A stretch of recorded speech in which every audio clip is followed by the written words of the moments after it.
जो भी हो रहा है अच्छे के लिए ही हो रहा है। आज का दिन या अभी का यह टाइम खूबसूरत बनाने के लिए यह विचार ही काफी है। जो भी हो रहा है अच्छे के लिए ही हो रहा है। खुद के कर्मों पर विश्वास करना सीखो। अपने कर्म अपने साथ कभी कुछ गलत नहीं होने देंगे। डरो नहीं। जब अपन दूसरों का बुरा, दूसरे के बारे में गलत चाहते ही नहीं, तो अपने साथ भी सब कुछ अच्छा ही होने वाला है। कर्मों से ही पहचान होती है इंसानों की, वरना महंगे कपड़े तो पुतले भी पहनते हैं दुकानों में। ऐसे प्रयास करो, सब कुछ अपने पर ही निर्भर है। कुछ कुछ बातें हम जब दैनंदिन जीवन में देखते हैं तो तब ऐसे लगता है कि ये जो भगवत गीता में लिखा है, जो होता है अच्छे के लिए ही होता है, क्या ये सच है? तो मैंने इस पर एक कहानी सुनी थी, मैं आपके साथ शेयर करती हूँ। एक बार यमराज जी ने अपने देवदूत को धरती पर एक औरत की आत्मा लाने भेजा। दूत ने वहां पहुंचकर देखा, दो लड़कियां अपने माँ के पास वहां बैठी है। एक बच्ची रोते रोते सो गई और एक इतनी छोटी है कि वह अपने मृत माँ का दूध पीने की कोशिश कर रही है।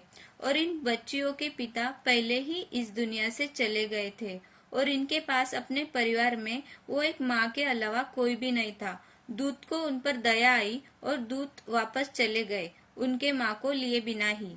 और यमराज के पास जाकर कहने लगे, मैं वो औरत के आत्मा को नहीं लाया, वो बच्चे छोटे हैं और उनकी देखभाल करने के लिए कोई नहीं है।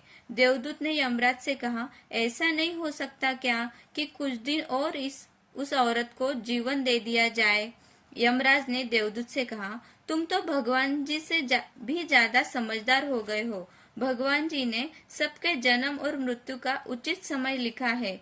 तुमने आत्मा न लाकर भगवान जी के आदेश को माना नहीं है और तुम्हें इसकी सजा भुगतनी पड़ेगी। तुम्हें धरती पर वापस जाना होगा और यमलोक में तब तक वापस न आना जब तक तुम अपने मूर्खता पर हंस न देते, क्योंकि दूसरों के गलती पर तो अपन बहुत जल्दी हंसते हैं, खुद की गलती पर कभी नहीं हंसते। देवदूत को लगा, मैंने तो अच्छा ही सोचा, फिर भी वह सजा भुगतने के लिए तैयार हो गया और धरती पर चले आए। बहुत दिन वो धरती पर इधर उधर भटकते रहे। किसी जूते बनाने वाले कारीगर के पास काम करने लग गए। फिर एक दिन काफी सालों बाद दो जवान लड़कियां अपने बूढ़े माँ के साथ अपने शादी के लिए जूते बनाने के लिए कारीगर के पास आई। आखिर वो देवदूती थे। उन्होंने वो लड़कियां को पहचान लिया, लेकिन उनकी माँ वो औरत नहीं थी जिसकी आत्मा लेने देवदूत आए थे। वो तो एक बड़े अमीर घर की कोई औरत थी। देवदूत ने वो औरत से पूछा, तुम कौन हो और ये लड़कियां आपके पास कैसे? तो वो औरत ने बताया, ये लड़कियां मेरे पड़ोसी की है। ये जब बहुत छोटी थी तब इनके माता पिता की मृत्यु हो गई।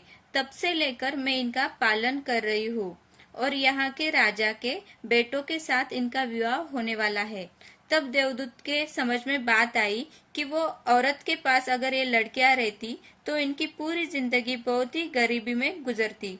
उनकी माँ चली गई, इसलिए उनकी परवरिश अच्छे से हुई और आज राजा के बेटों के साथ इनका विवाह होने वाला है। भगवान जी ने जरूर कुछ अच्छा ही सोचा था। मैं ही मूर्ख था जो समझ न पाया और उनको हंसी आ गई।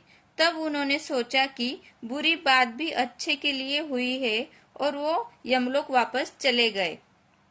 तो आप लोग सोचेंगे कि समाज में जो अन्याय हो रहा है, जो औरतों पर, बेटियों पर अत्याचार हो रहे हैं, क्या वो अच्छे के लिए हो रहे हैं? तो इसका जवाब है नहीं, ये अच्छे के लिए नहीं हो रहे हैं। हम उस पर आवाज उठानी है, उस पर कार्रवाई करनी है, ऐसे गलत काम करने वालों को सजा देनी है और ये सब जो अत्याचार